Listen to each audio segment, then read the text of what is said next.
Oi, gente! Sejam bem-vindos! Mais uma live. Vamos esperar vocês entrarem. Oi, Gabi! Ai, que bom te ter por aqui! Gente, eu tô tanto no YouTube quanto no Instagram, então eu vou olhar pra cá, às vezes olhar pra cá. Quem tá inscrito lá no meu canal do YouTube pode correr pra lá também pra me assistir. Eu resolvi fazer desse jeito hoje pro Instagram não me sacanear e eu ter a nossa live salva depois. Então, quem tá chegando aqui, sejam bem-vindos, Adriana, Jéssica. Que legal, que bom ter vocês aqui comigo. Vamos bater um papo hoje sobre os gatilhos da ansiedade. Vocês me ouvem bem? Aqui no YouTube, se tiver alguém também que puder me dizer se tá tudo certo com o áudio, que eu tô sem fone. Tô falando aqui sem nenhum tipo de filtro de microfone ou coisa e tal. Então, qualquer coisa, por favor, me avisem se não tiverem me ouvindo bem. Gente, então, a minha ideia é deixar essa live... Uia! Tá difícil de sair. Obrigada, Adriana. A minha ideia é deixar essa live salva aqui no YouTube. Então, quem tá me vendo aqui no Instagram e se por um acaso aqui der algum problema, eu estou também no YouTube, lá no meu canal, tá? É só acessar o meu canal do YouTube que vai estar a live rolando lá. Que bom, Rani, que você chegou. Hoje deu certo. Gente, a minha live de terça não ficou salva porque o Instagram me sacaneou, o aplicativo travou no final da live e aí não deu pra salvar, né? Eu até deixei o aplicativo aberto na madrugada, daí a primeira hora que o Pedro acordou pra mamar, eu fui ali olhar e disse, vai dar. Não deu. Então, tudo bem, né? Gente, vamos falar sobre os gatilhos da ansiedade. A primeira coisa que eu quero explicar pra vocês é o seguinte... Esse termo, gatilhos da ansiedade, não é um termo técnico, tá? É um termo de senso comum que a gente utiliza porque é de fácil entendimento, né? É fácil a gente entender o que são gatilhos de ansiedade. O que é um gatilho, então? É aquilo que, quando acontece, destrava a crise de ansiedade, né? Então, para aquelas pessoas que são um pouco mais ansiosas, quando a situação X acontece, começa a dar lá todo a reviravolta, né, de uma crise de ansiedade. E muitas vezes é muito difícil de reconhecer o que é um gatilho, né? Porque os gatilhos podem ser coisas que estão muito internas na gente, estão muito lá no nosso íntimo, digamos assim, né? Estão muito escondidinhas e a gente acha exatamente isso que a Rani tá dizendo, né? Que a ansiedade aparece do nada e a gente nunca sabe por que a gente tá ansioso com aquela situação, porque quando a gente olha para a situação racionalmente, dá para perceber que não tem nada acontecendo ali, né? Muitas vezes a gente tá, por exemplo, dormindo. Por que dormindo vem uma crise de ansiedade? Pode ser por possíveis traumas, Edno? Pode ser, mas tem várias outras coisas que estão por trás de um desencadeador, né, da crise de ansiedade, o evento desencadeador nem sempre é algo que a gente consegue ter a resposta de uma forma super rápida. Muitos eventos desencadeadores são os nossos pensamentos, né? Quem tava terça-feira na live comigo vai lembrar que eu falei que o que a ansiedade funciona, né? O jeito que a ansiedade surge na gente é a partir daquilo que a gente pensa, do jeito que a gente reconhece, né? Que a gente interpreta as situações que estamos vivendo. Então, dependendo da forma com que a gente está interpretando as situações que a gente está vivendo, pode vir a desencadear a ansiedade ou não, né? Então, muitas vezes a gente está vivendo uma situação igual a que vivemos num outro momento. Naquele momento veio uma crise de ansiedade e hoje não tá vindo. Por que isso acontece? Então, é isso que eu quero trazer para vocês hoje, assim, que depende muito de um monte de fatores que estão por trás e que são subjetivos, que a gente não consegue racionalizar, que a gente não consegue entender com clareza quando a gente olha para a situação que a gente estava vivendo, tá? Então, olha só, algumas coisas que desencadeiam a ansiedade, alguns gatilhos da ansiedade. Primeiro, perfeccionismo. Tá? Então, quando a gente tá numa situação onde a gente quer fazer tudo perfeito, onde a gente se coloca numa posição de que eu não posso errar, eu não posso não suprir aquela situação, eu tenho que fazer de tal maneira, eu não posso deixar nenhuma falha, né? Quando a gente vai por essa linha de fazer perfeito, isso tende a nos gerar uma ansiedade, acelerar, né? Deixar nossa ansiedade mais elevada ainda. Por quê? Porque não existe o perfeito, né? Para a maioria das situações, não existe perfeito. Existe o melhor que a gente pode fazer. E aí, quando a gente se coloca nessa obrigação, nessa regra, nesse direcionamento de tem que ser perfeito, isso acaba dando problema. Então pensa comigo, né? Se eu começo a pensar assim, essa live tem que ser perfeita. O que é uma live perfeita? É uma live que eu começo na hora e termino na hora? É uma live em que tem mais de 10 pessoas? É uma live em que eu sei responder tudo o que me perguntam? É uma live em que eu consigo preencher todo o tempo de conteúdo relevante? É uma live em que eu consigo responder o que eu me propus a falar aqui? Para cada um de vocês, a live perfeita vai ser de um jeito. É uma live em que eu tô preparada, assim, me preparei fisicamente para estar aqui, tipo, tô bem vestida, tô arrumada para vocês. É uma live em que ninguém me interrompe aqui, né, da onde eu tô. Então, depende. Então, se eu me proponho a fazer uma live perfeita, eu vou estar dando um tiro no meu pé. Porque lives perfeitas não existem. Se eu fizer uma pesquisa aqui de satisfação com vocês, com certeza alguns vão dizer que meu material foi excelente, como algumas pessoas aqui já me elogiaram e eu super agradeço. E outras pessoas vão dizer que eu posso melhorar isso, que eu posso melhorar aquilo, que eu sou muito direta, que eu não dou acolhimento, que eu isso, que eu aquilo. E tudo bem, né? Tudo bem gostarem e tudo bem não gostarem. Mas se eu, Laura, me coloco como uma obrigação fazer perfeito, eu vou sair daqui chateada, porque eu não vou fazer perfeito. Porque pra mim nunca vai estar perfeito. Porque junto com o perfeccionismo vem uma outra coisa que se chama autocrítica. Normalmente as pessoas que buscam o perfeccionismo são muito autocríticas. Ou seja, nunca chegam lá. Porque vou seguir usando o exemplo desse momento que eu tô aqui com vocês. Porque se eu me coloco nessa responsabilidade de fazer uma live perfeita e eu coloco a minha régua de live perfeita lá nas alturas, eu nunca vou chegar lá, certo? Então, é bem importante que a gente tenha isso como um dos gatilhos que mais nos interferem. E nem sempre a gente está atento a isso, porque muitas vezes a gente usa o perfeccionismo, inclusive, como uma característica nossa de destaque. Quando eu era de RH e eu fazia entrevistas, né, de seleção, entrevistava candidatos para as vagas, era muito comum, né, quando eu perguntava alguma coisa do tipo: qual é as suas características que você gostaria de destacar, né? As suas melhores qualidades. Aí vinha aquelas pessoas que diziam: eu sou perfeccionista. Eu odiava ouvir isso. Porque isso não é bom para as pessoas, isso não é bom para a empresa, né? A não ser que você seja um neurocirurgião, a não ser que você seja um cirurgião plástico, né? Ou alguém que trabalha com alguma coisa assim de construção, né? Que precisa cuidar dos mínimos detalhes. Se você trabalha com isso, bom, perfeito até existe, né? Mas fora isso, que é 90% das pessoas do mundo trabalham com coisas que se dedicar o melhor possível já tá ótimo, certo? E quem trabalha, por exemplo, com criação de conteúdo, quem trabalha com criação de materiais, depende o perfeito. Arquitetos, o que é perfeito para um arquiteto?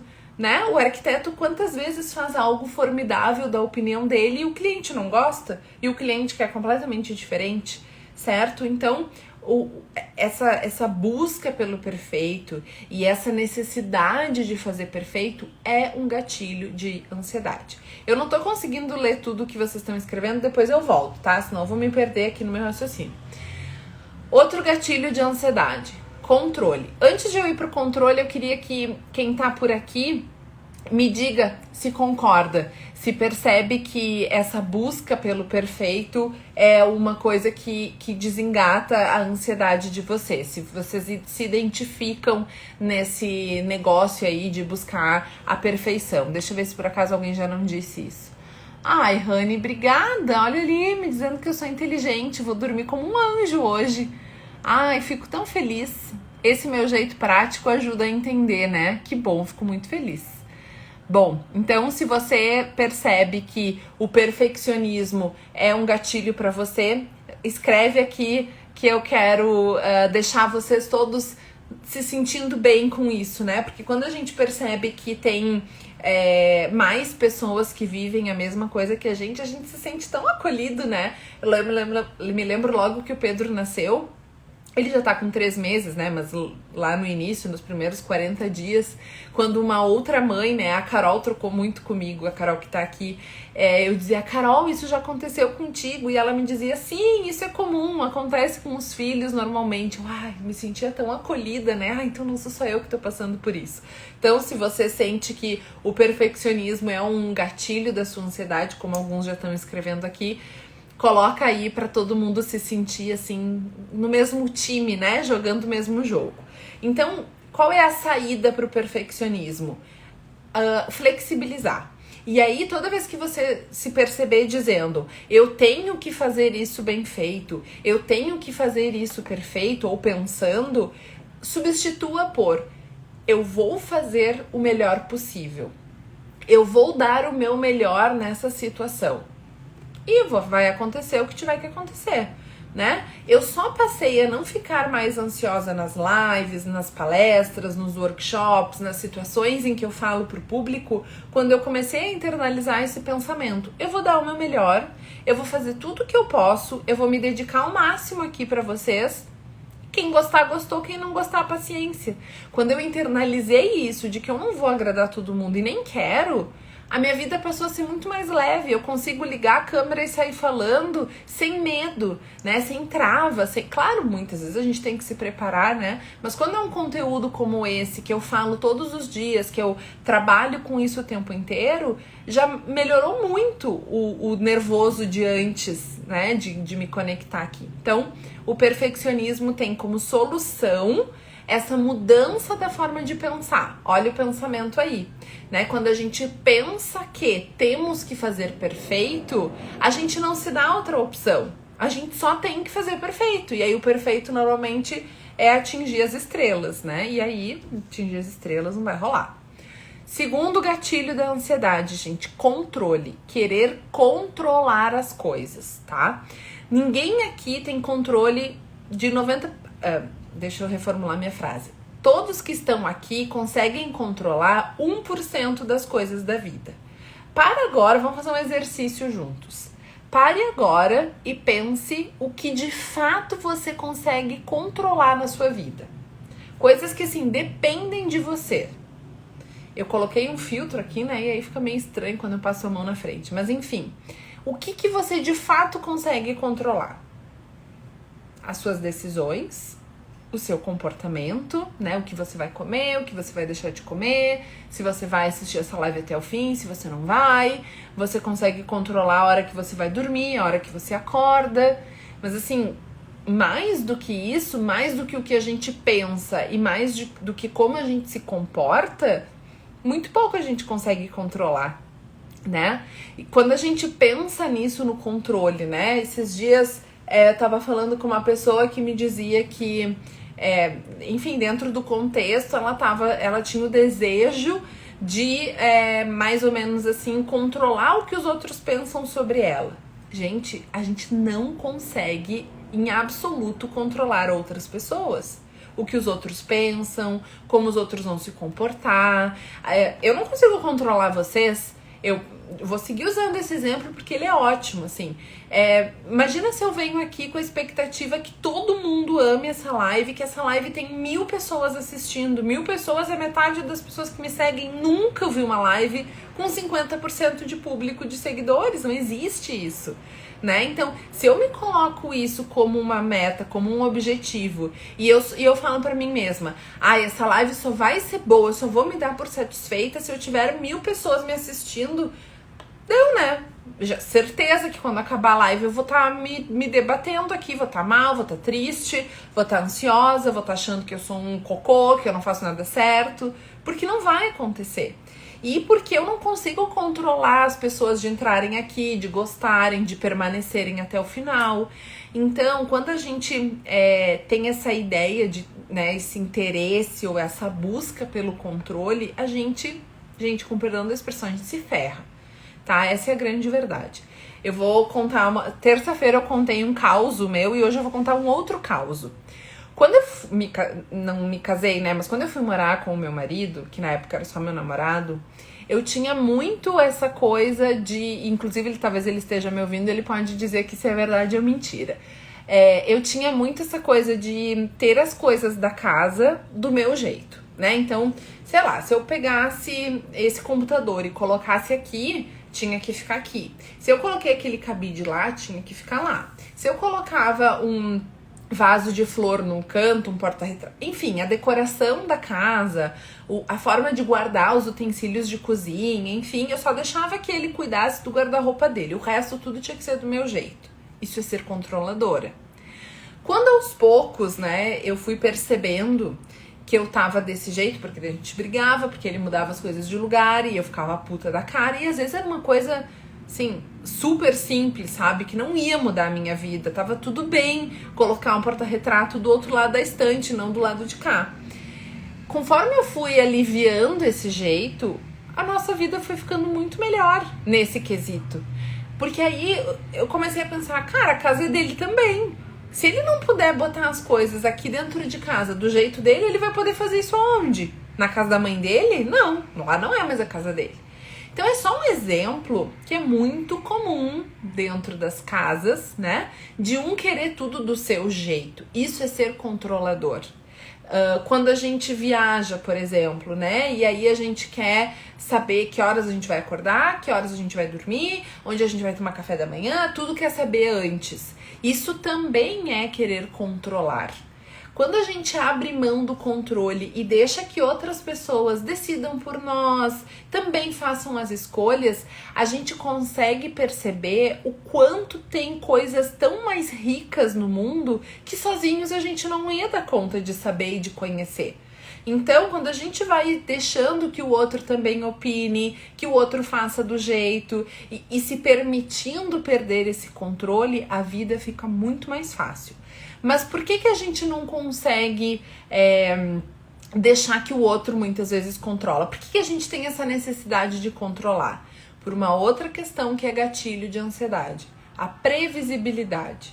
Quando eu me sinto no controle, então quando as coisas da casa estão do meu jeito, eu entro em casa depois que eu sair para ir para trabalhar, por exemplo, e eu sei como eu vou encontrar minha casa. Se eu deixo que outra pessoa organize a minha casa, eu não sei como vai estar a casa quando eu chegar da rua. É só um exemplo simples, mas isso se multiplica para um monte de coisa. Se eu vou viajar, já é uma situação de imprevisibilidades. Se eu não tenho noção do que vai ser feito um passo depois do outro, eu vou estar vivendo na imprevisibilidade, eu não sei o que vai acontecer amanhã. E isso gera muito desconforto, porque dá a sensação que a gente não vai dar conta do que tem por vir, né? Dá a sensação que se eu não sei o que tem por vir, então eu vou ser sucumbido, vou estar passando por um perigo, vou estar sofrendo uma ameaça, e aí vem a crise de ansiedade. E isso normalmente é extremamente inconsciente. Certamente muitos aqui, não só a Monique que está sinalizando que ela é assim, tem isso como um gatilho de ansiedade e não se dá conta. que é essa coisa do controle, porque o controle não é só o controle, assim, de saber onde a pessoa tá, saber o que o outro tá fazendo, saber a opinião, mas o controle vem nessas entrelinhas, assim, nessa coisa de, ai, mas eu só quero a proteção da pessoa, mas eu só quero o bem da pessoa, só que por trás desse, eu só queria ter certeza que tá tudo bem, tem uma necessidade de controle. Amanhã eu vou dar uma palestra numa empresa. E aí as pessoas da empresa lá, os gestores da área que está contratando essa palestra, querem ver o material, né? Pedir, agora já tá tudo pronto, mas assim, passaram uma semana inteira pedindo para ver o material. Deram todo o layout que precisava para a apresentação que eu vou usar. Gente, isso é só um exemplo que tá tudo bem, tá? É só um exemplo de mostrar o controle em outras situações. Essa é uma forma de controlar. Quando a gente trabalha em empresa e a empresa, a instituição, né, pede pra gente fazer um material exatamente como eles sempre fazem, por exemplo, ou pedem para revisar 1000 vezes antes de ser apresentado lá nos finalmentes, isso também é uma forma de controle. Quando o nosso chefe pede para toda hora tá checando o que a gente está fazendo, isso é uma forma de controle e é muito ruim trabalhar com alguém que é assim. E às vezes nós somos essa pessoa assim e a gente não se dá conta. Então, o controle é sim um gatilho de ansiedade bem forte e que tá muito nas nossas entrelinhas, assim, tá muito escondidinho muitas vezes, né? Quer ver uma outra coisa que é muito controle e a gente não se dá conta? É a gente ligar pra pessoa e dizer: oi, Alexandre, tudo bem? Onde tu tá? Onde você está, né? Lá no sul a gente fala onde tu tá, aqui em São Paulo é onde você está. Onde você está? Pra que eu quero saber onde o Alexandre tá se eu tô ligando pra ele só pra saber como ele tá, se ele tá bem, se ele foi no médico e deu tudo certo, se ele já se curou do Covid, sei lá. Não interessa se ele tá em casa, se ele tá no trabalho, se ele tá na feira, se ele tá cagando, né? Então, gente, assim, tem pequenas coisas, né? E aí o Alexandre não me responde onde ele tá. O Alexandre diz: oi, Laura, não, tá tudo bem, o que tu precisa?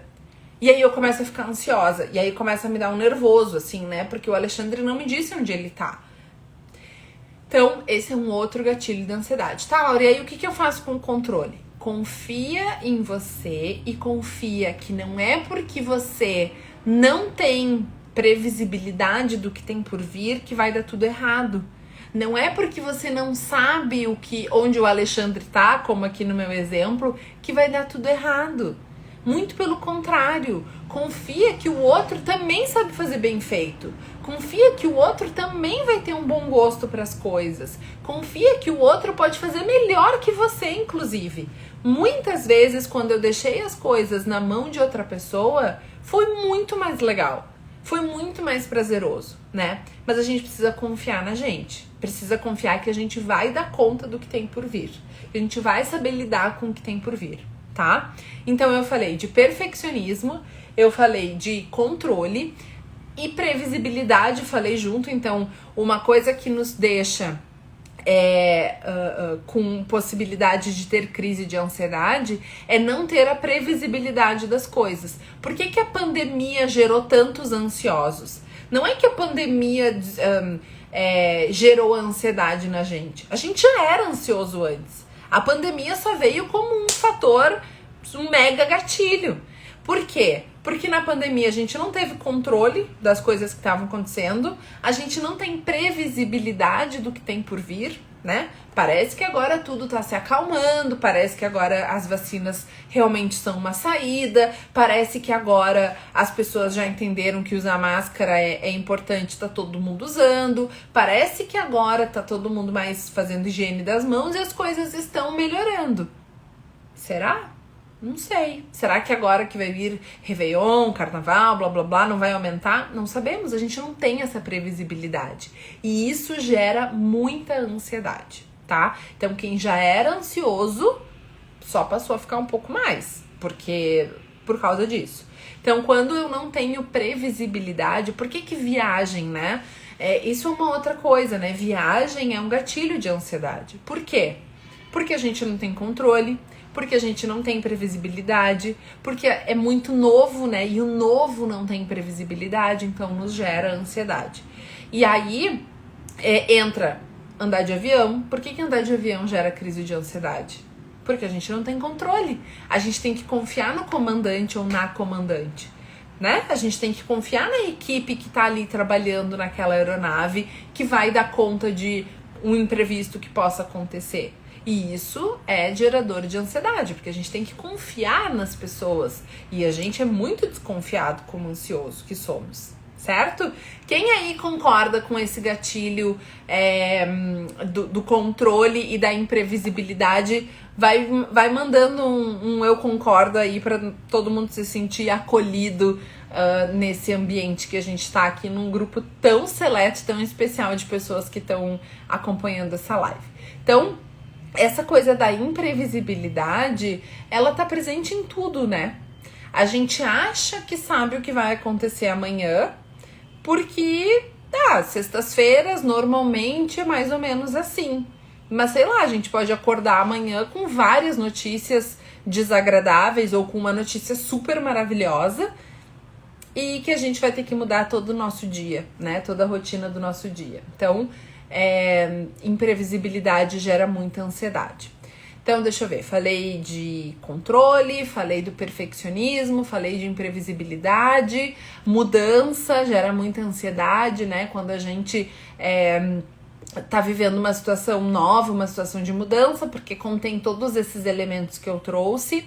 E os traumas, né? Como o Edno falou ali no início da live, né? Ele trouxe como uma possibilidade os traumas. E sim, quando a gente viveu já uma situação traumática, ela pode sim nos gerar outras situações que são semelhantes àquela, podem nos deixar muito alertas, né? Podem nos deixar muito ativos, assim, muito atentos, e isso gera ansiedade. Gente, outra coisa. Já vou te responder, Rani, sobre isso de viagem. Muito boa a tua pergunta. Outra coisa que gera ansiedade, né? Os sintomas semelhantes. Então, por exemplo, muitas pessoas têm crise de ansiedade depois que fazem exercício físico. Por quê? Porque o ansioso tende a ter uma coisa que a gente chama de hipervigilância. Vocês já ouviram falar esse termo? Hipervigilância nada mais é do que a gente ficar extremamente atentos aos sintomas, ao que a gente está sentindo no corpo ou aos nossos pensamentos. Então, eu recebi uma pergunta na caixinha, acho que ontem, eu não respondi ela lá na caixinha, mas vou falar agora. A pessoa disse assim: eu não consigo parar de pensar que eu sou ansiosa. Eu só penso nisso 24 horas por dia. Isso é hipervigilância. Outra situação. Eu vou na academia e meu coração começa a bater forte e aí me dá crise de ansiedade, porque eu não consigo parar de prestar atenção no meu coração acelerado. E aí me faz pensar que eu tô tendo um ataque cardíaco e isto me dá crise de ansiedade. Outra coisa. Eu vou ter uma reunião e aí eu só fico pensando, será que estão gostando do que eu tô dizendo? Será que eu fico... será que as pessoas vão gostar do material que eu preparei? O que será que estão pensando de mim? Isso é ser hipervigil. Isso é ficar atento o tempo inteiro aos pensamentos ruins, não aos pensamentos bons, e aos sintomas físicos, né? Então a pessoa fica atenta o tempo inteiro para um perigo e uma situação. Então é como se a pessoa tivesse o tempo inteiro assim, né? Meu Deus, onde tem um perigo aqui? Onde tem uma ameaça aqui? E aí qualquer micro sinal de perigo ou de ameaça, já estoura a crise, né? Porque eu tô tão atenta, tão buscando passar mal, quase isso, né? Eu tô tão querendo passar mal, eu sei que não é isso, gente, mas é como se fosse, que eu acabo... Qualquer pulguinha que aconteça, eu já tô realmente validando que o que eu achei que fosse acontecer, sabia, olha, de fato vai acontecer. Porque a gente começa a filtrar as coisas do ambiente, né? E aí a gente começa a se conectar no ambiente só com aquilo que de fato valida o nosso pensamento.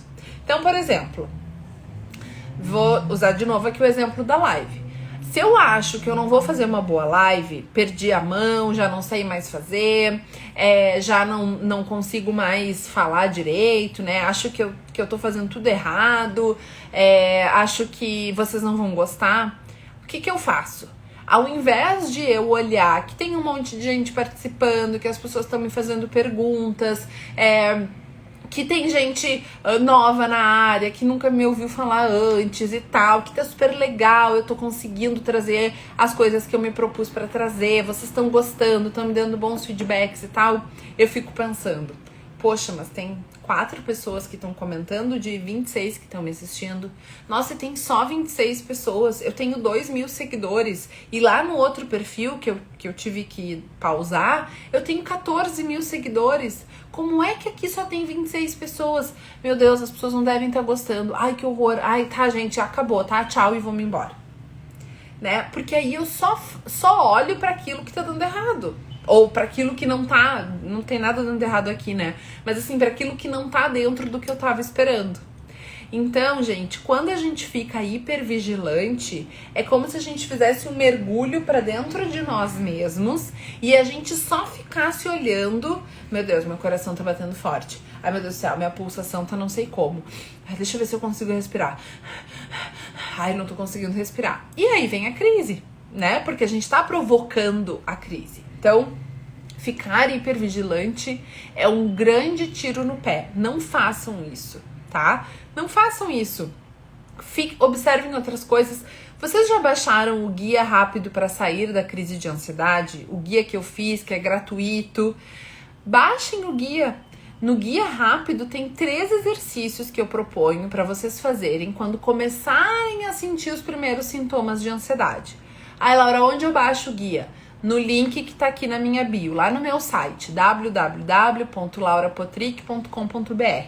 Lá vocês vão encontrar esse material totalmente gratuito e tem dois guias, tem em PDF e tem em foto para vocês guardarem no rolo de câmera do celular. E aí vocês conseguem ter um resuminho sempre com vocês. Então começou a se sentir desconfortável. Como é que é mesmo que a Laura disse que eu posso fazer para não deixar a crise surgir? Vai lá no teu rolo de câmera, salva nos favoritos e aí você vai ter as 3 atividades que você pode fazer quando a crise começar a aparecer. Assim, parece que eu vou ficar mal, põe em prática as 3 atividades ou uma delas, às vezes já é o suficiente e já resolve, tá? Então vai lá no meu site, se você ainda não baixou o seu exemplar, é gratuito, guia rápido para sair da crise de ansiedade, tá bom? Então esse material, o que tá lá? Várias atividades para você justamente não ficar só observando aquilo que vai te gerar mais crise, né? Que vai deixar a crise vir à tona, que vai te deixar mais desconfortável, enfim, tá? Olha aí, o filho da Carol tá dizendo, cheira a florzinha, apaga a velhinha. Exatamente, que é um dos exercícios que é de respiração. Que ele, com uma criança, já aprendeu e já sabe fazer. Coisa mais querida. O César é um fofo. Então, gente, olha só. Não é porque esses gatilhos estão com vocês que eles precisam permanecer a vida inteira, certo? Deixa eu ver aqui algumas perguntas que vocês fizeram. Eu vi que tem uma pessoa aqui. Fala um pouco sobre ficar vendo sinais vitais, como oxigenação, pressão e etc. Quando tô com falta de ar, fico vendo no oxímetro e óbvio, vai ver, tá normal. Rani, primeira coisa, chega de ver isso. Gente, quem é que fica checando sinais vitais? Pra quê? Tá? Primeira coisa, quando um paciente começa comigo o tratamento e me diz, eu tenho medo de morrer, eu checo meus sinais vitais 3 vezes por dia, 5 vezes por dia, 20 vezes por dia. Primeira tarefa que a gente faz é diminui, né? Comecem diminuindo. Então, se você checa 3 vezes por dia os sinais vitais, passe a checar 2 por uma semana. Depois passe a checar 1 até você parar de checar. Ninguém consegue prever o que vai acontecer com a sua saúde, né? O que a gente tem que fazer é cuidar da nossa saúde, se alimentar bem, fazer exercício físico, dormir bem, cuidar da nossa saúde emocional e ir no médico com frequência, né? Fora isso, não é porque a oxigenação tá caindo, não é porque você não tá conseguindo, o batimento cardíaco aumentou, que você vai morrer, que você tem um problema super sério. Então, chega de checar, assim, não quero mais ouvir você falando isso, né? Porque não vai te ajudar, entende? Não vai ajudar, vai piorar, isso é gatilho pra você ficar mais e mais ansioso. Vamos ver aqui mais. Gente, se vocês tiverem perguntas, essa é a hora. Só fico vendo pra garantir que tá tudo bem. Se você vê ou se você não vê, não vai garantir que tá tudo bem, né? Porque se der uma alteração, o que tu faz? Tu vai correndo pro médico? Certo? Então, assim, ó... Porque, vamos pensar juntos. O que acontece com quem não checa os batimentos cardíacos? Tipo eu. Não checo, eu não sei qual é a minha média de batimentos cardíacos, eu não sei qual é a minha oxigenação, eu não sei qual é a minha temperatura média corporal. Agora até sei por entrar nos lugares e medirem a temperatura, então mais ou menos eu fico sabendo que é 35, 36 graus, mas não sei. E por isso eu vou ficar mais doente que você, por isso eu vou, se me der algum troço, eu vou saber depois que se der um troço em você, entende? Não faz sentido, isso não te protege de absolutamente nada, tá? É um pensamento que você acredita e que tá te levando a ficar pior, tá te levando a ficar cada vez mais ansiosa. O Alexandre falou, já fui no médico várias vezes por sintomas que não existem de fato. Alexandre, chega de ir no médico, vai gastar esse teu tempo com outra coisa. Em vez de ir no médico, vai pra academia. Em vez de ir no médico, vai no mercado comprar legumes e fazer uma refeição mais saudável. Entende? Investe o tempo de vocês em coisas que realmente vão fazer a diferença. Ah, tenho que ir no médico uma vez por ano, faz um check-up uma vez por ano e deu. Se você fez exames em fevereiro, não precisa refazer em dezembro, seu exame ainda é válido. Os médicos nem vão pedir exame novo, certo? Então, é furada, porque isso deixa a gente mais e mais ansioso. Que mais? Ah, da viagem. A viagem não seria uma ansiedade saudável? Depende. Se a gente a gente... Deixa eu pensar como eu vou responder isso. Tem um tanto de ansiedade na viagem que é saudável, sim, tá? Por exemplo, eu vou para Porto Alegre em novembro. E vai ser a minha primeira viagem com filho pequeno, eu vou ir lá para apresentar, o meu filho vai conhecer a minha família, etc. Então eu tô muito ansiosa por essa viagem, né? Mas é uma ansiedade de excitação. Eu tô assim, tipo, ai, que legal, eu vou pra lá, e como é que vai ser o Pedro no voo? Ai, meu Deus do céu, o que eu tenho que levar? Como é que eu vou arrumar a mala? Já pensei em começar a arrumar a mala agora. Por que essa é uma ansiedade saudável?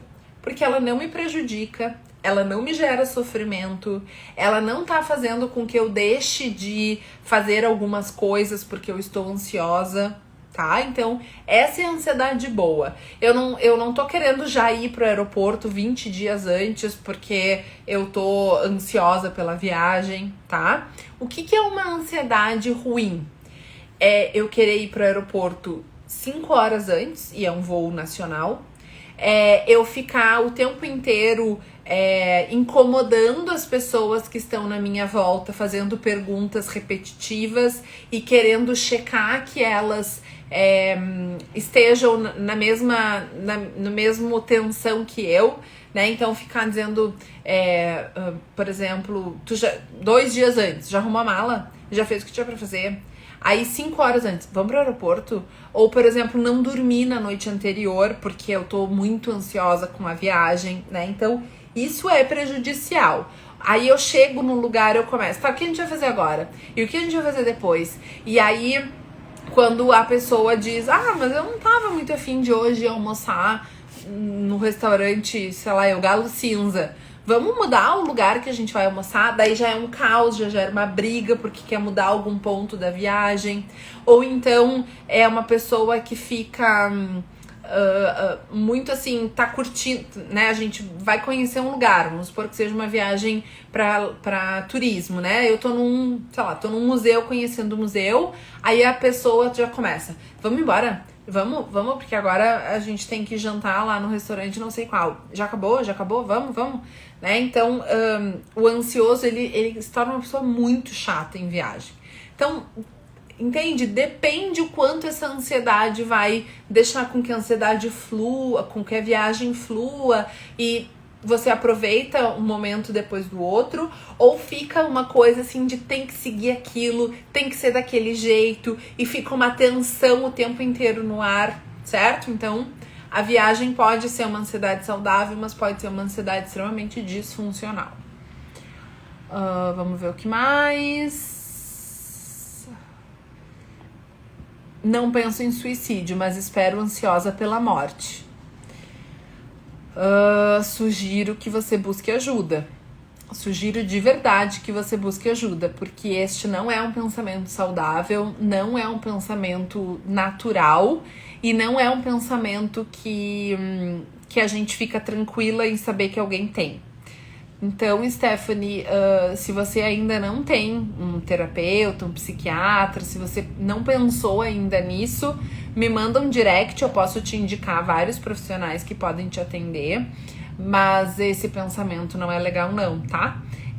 Por mais que a gente, que talvez você não pense em se matar, mas pensar em quando que a morte vai vir, não é legal. Tá? Então, minha sugestão é que você busque ajuda. Eu agora aqui não consigo te ajudar mais do que isso. A Andresa escreveu: eu tive bebê tem 2 meses. Foi um parto prematuro, minha bebê ficou 16 dias na UTI. Puxa! Nesse período eu não tive crise. Na verdade, nunca tinha passado por isso. Foi começar a me dar crise de ansiedade depois de 2 semanas. Depois disso, tudo me assusta. Tenho medo de tudo.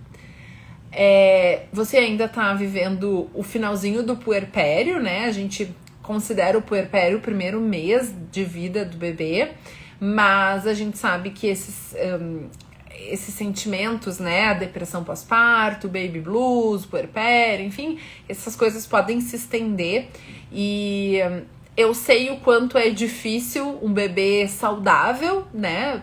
Ter um bebê saudável. Eu imagino o quanto seja 50 milhões de vezes mais difícil essa situação que você viveu, Andresa. Então, assim, tem um pouco disso que você tá sentindo que é natural, porque você tá vivendo uma situação extrema, uma situação muito difícil.